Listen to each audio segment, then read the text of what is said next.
And we're back to learning Illustrator in here, day 135. Let me show the half donut chart. We'll start with the pie graph tool, left click on the canvas, make it 500 times 500. And let's say we have yet again 4 data pairs, so add the names and then the specific values. I was showing in the last video, to make that a half pie chart, we need to add a placeholder. So let's say you have 17 values, then you need to add an 18th value as a placeholder and then sum up all of the values. So in this case, it's 4 values, 20, 23, 33, 11, that should be 87.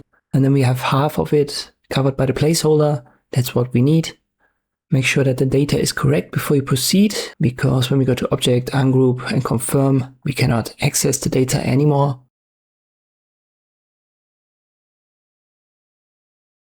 Now I delete the placeholder and I rotate right here the remaining pie chart while holding Shift.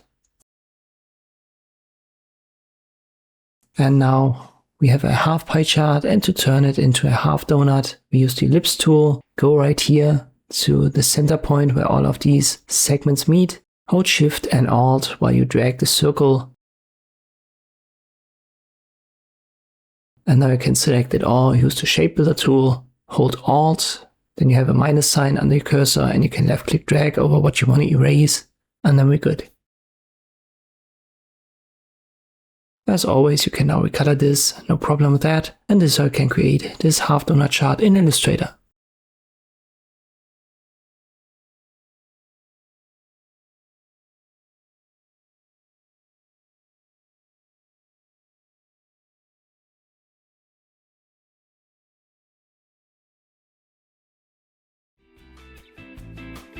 I hope this video was helpful, thank you for watching and I'll see you next time.